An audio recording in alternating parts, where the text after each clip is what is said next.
Hey there, welcome back. So I just read Local Woman Missing, and I have some mixed feelings for it. Mostly I loved it.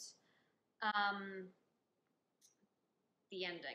We had disagreements for the quality of the ending. So as per usual, I knew nothing about this book going in, but pretty simple premise. Three women are gone missing.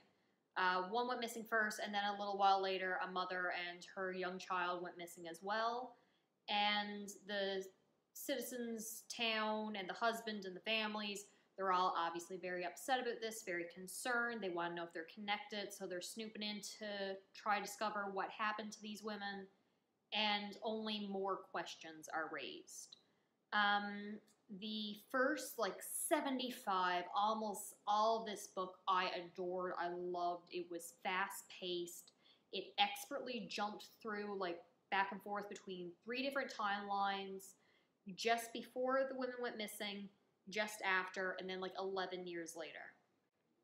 It's multiple POVs. I believe the husband, the wife, the young son, and some of the neighbor friends are all characters whose point of views you follow throughout these timelines.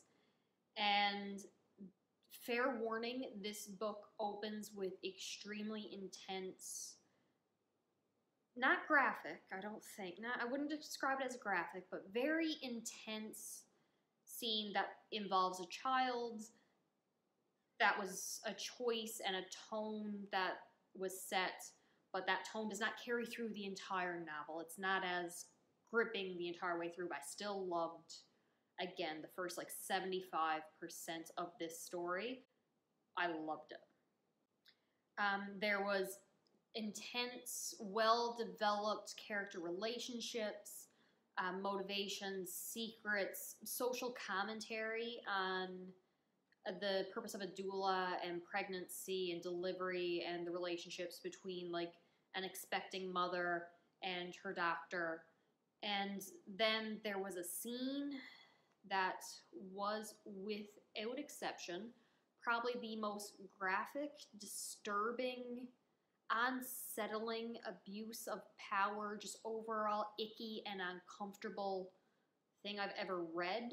Nothing happened was a crime or illegal. It was just, this is a situation that women find themselves in, and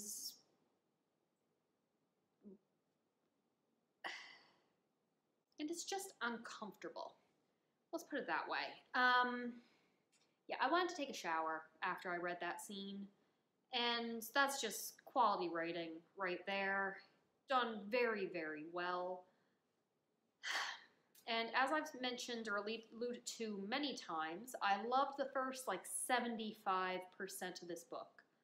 Flawless. Characters, motivations, plot, gripping. Couldn't stop reading. I could not put this book down.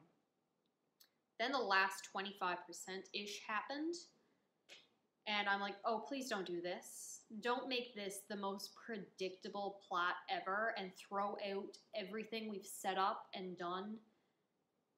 And what happens? It's the most predictable thing ever, and I get upset and sad because all the character development, all the well-established plot lines, it just seems like everything I loved was thrown out the window, reduced to plot conveniences, and I hated it. I liked aspects of it in terms of things happen and we spiral into craziness, and the plot just goes ham in terms of, well, this crazy thing happened, so we gotta do this thing, so we gotta do this thing, which leads to this thing, and it all made sense. Yeah, okay, this was the setup to everything that came before it, but I really wish it wasn't. I did not enjoy the ending. We went from a 5-star thriller, my new favorite thriller of all time, probably kicking out The Kind Worth Killing almost, because I loved that book, to a 1-star in the last couple chapters, and I hated it. Out of respect for the beginning of this novel, which I adored, I will give this book overall a 4-star.